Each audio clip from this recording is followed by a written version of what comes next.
अगर money laundering पे किसी को नोबेल प्राइज देना हो तो उस शख्सियत को जो इसके पीछे निकलेगी आखिर में जाके उसको नोबेल प्राइज दे दिया जाए और उसको जो है ना मलाला से बड़ी तस्वीर उनकी लगा दी जाए। वो इन्होंने ऐसी ट्रांजैक्शन की हैं जो मनी लॉन्ड्रिंग के जिम्मन में आती हैं और टारगेट इसका है HSBC bank, Hong Kong Shanghai banking corporation इसका नाम। कहा जा रहा है कि इसमें 6 पाकिस्तानी बैंक्स भी नॉमिनेटेड हैं। तो आप मुझे बताइए आपकी बात कौन सुनेगा सर? आपके मुंह पे लोग थूकेंगे। बात रईस साहब हमें बिठा लेनी चाहिए अपने ज़हन में कि बेगर्स आर नॉट चूजर्स।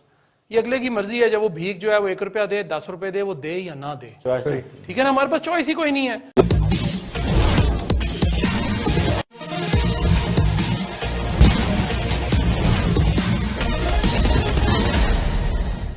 अभी आपने पाकिस्तान के एक टीवी चैनल पर चल रही परिचर्चा का कुछ अंश सुना, जिसमें चीन के सबसे बड़े बैंक HSBC तथा पाकिस्तान के 6 बड़े बैंकों का हवाला देते हुए यह कहा जा रहा है कि अमेरिका में हुई एक जांच में यह पाया गया है कि इन बैंक्स के माध्यम से बड़ी मात्रा में मनी लॉन्ड्रिंग होता रहा है।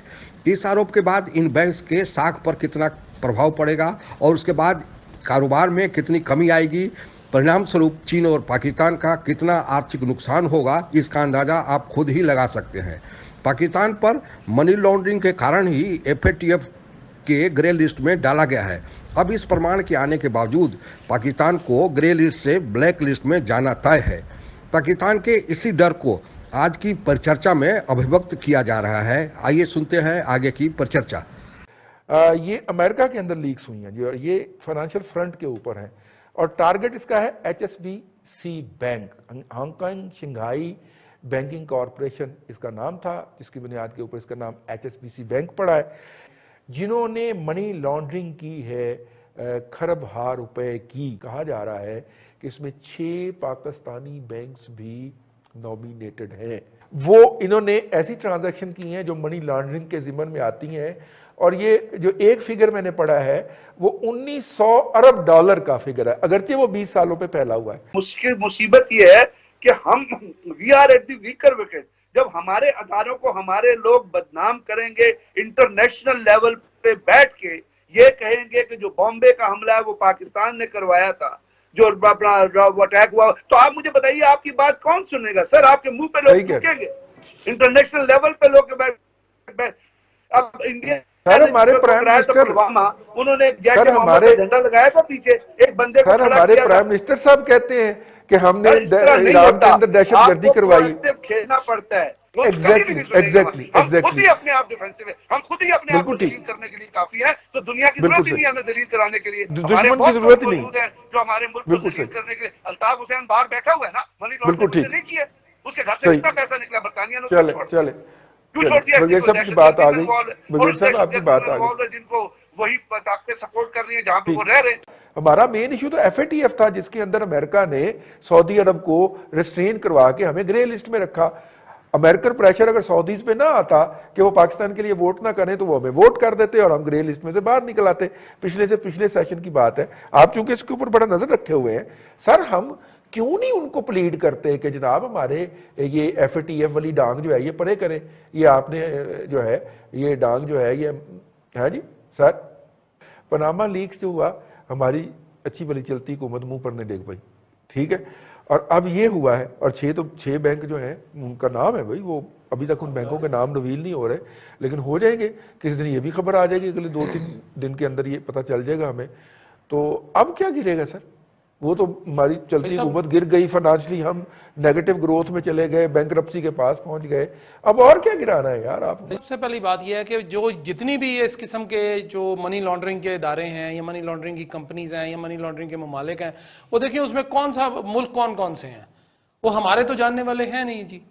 हम उस पर बजा के वहाँ पे जो है शादियाने भी बजा लेते हैं कि जी हमने ये कर दिया, हमने वो कर दिया। और एक बात रईस साहब हमें बिठा लेनी चाहिए अपने जहन में कि बेगर्स आर नॉट चूजर्स। ये अगले की मर्जी है, जब वो भीख जो है वो 1 रुपया दे 10 रुपए दे, वो दे या ना दे, ठीक है ना, हमारे पास चॉइस ही कोई नहीं है। गवर्नमेंट भी आपने यानी हमारी सियासत तो तबाह हो गई, सारा खत्म हो गया, वो जो डेमोक्रेसी थी वो उन्होंने ऊपर से गिरा के नीचे जमीन पे रख दी कि जी ये डेमोक्रेसी का फेस है आपके मुल्क में। अब उन्होंने देखा कि जी ये फाइनेंशियल सेक्टर या बैंकिंग सेक्टर सॉरी ये बड़ा अच्छा चल रहा है, इसमें कोई मसला नहीं है। उन्होंने पैसे अरेंज करके दे रहा है हुकूमत को, जी पैसे दे रहा है, जाहिर है हम लोन हुकूमत अगर लोन भी लेने हैं तो वो भी अरेंज कर। अब उसमें ये है कि हम देखें, बात ये रही साहब फिर वही आ जाती है कि हम अगर अब भी एपीसी छोड़ दें, सारा कुछ छोड़ दें, हम अब भी अगर इकट्ठे होकर अपने जो हमारे नाराज दोस्त हैं उनके पास जाके को हाथ तरला कर लें, को मिन्नत तरला कर लें, को हाथ जोड़ लें कि भाईजान को मेहरबानी करो हमारे हाल पे। छोड़े हम अपनी पाकिस्तान में अपोजिशन के साथ हाथ मिलाने को तैयार नहीं है, बिल्कुल ठीक, उनको फोन करने को तैयार नहीं है, उनके साथ बैठने को तैयार नहीं है। जिस ब्रीफिंग की आप कह रहे हैं कि एमबीएस को हमने जो पहले हमने जो ब्रीफिंग आपने वो सॉरी पहला टॉपिक दिया उसमें वज़ीर आज़म साहब जो है ना वो नहीं बैठे। ठीक ठीक ठीक। अब्दुल्ला मलिक साहब, 6 पाकिस्तानी बैंक भी हैं सर उसके अंदर, अभी तक नाम नहीं आया उनका, लेकिन ज़ाहिर जैसे जैसे डिटेल आएंगी ये तो सर एक सीधी किस्म की FIR है हमारे खिलाफ। मैंने आपने सही कहा, इल्ज़ाम है जिस हम पे लगे हुए हैं उनको ग्रे एरिया में रखा जाता है। ये कोई पहली दफ़ा नहीं हो रहा, हमारे यहाँ जो कुछ हुआ FATF में चले गए, हम पे भी यही इल्ज़ाम लगे, और जो ममालिक बाहर बैठकर हमें ताकत के जरिए नहीं दबा सकते तो फिर इस किस्म के वो टैक्टिक्स यूज़ करते हैं। इसीलिए तो कहते हैं कि 5th जनरेशन वॉर जो है ना वो बड़ी टैक्टफुल है, वो बड़ी कॉन्शियस होकर लड़ी जाती है, विजन के साथ लड़ी जाती है। तो ये 5th जनरेशन वॉर की असरात हैं। आज भी हम ग्रे लिस्ट में हैं और आज भी हम पे ये तलवार लटक रही है और हम पे इल्ज़ामात लगाते गए थे कि हम असरात पार इस किस्म की कार्रवाइयों में मुलव्वस हैं।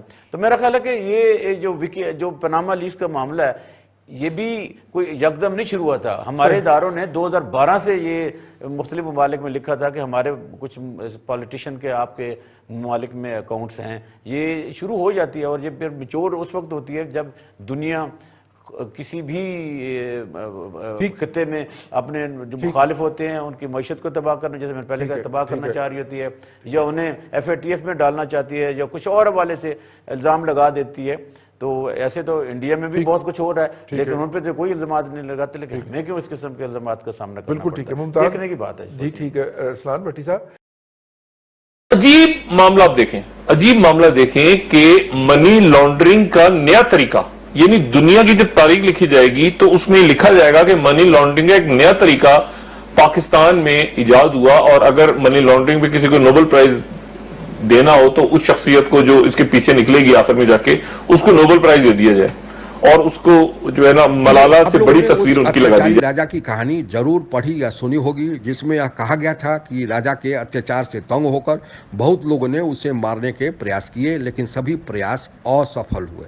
फिर पता चला कि उस राजा की जान उसके तोते में बसती है, और फिर क्या, उस तोते को मार दिया गया और राजा भी मर गया। ठीक इसी तरह चीन की भी जान उसकी आर्थिक शक्ति में बसती है। अगर उसके आर्थिक गतिविधि पर रोक लगा दिया जाए तो चीन खुद समाप्त हो जाएगा। जैसा हाल के दिनों में आप लोगों ने देखा होगा कि रसिया का हुआ, जब वह आर्थिक रूप से कमज़ोर हुआ तो वह विखंडित हो गया। अगर चीन के पास कुछ देने को नहीं होगा तो पाकिस्तान को वह क्या दे पाएगा? पाकिस्तान तो चीन के साथ ही ख़त्म हो जाएगा। यह हश्र तो एक दिन होना ही था।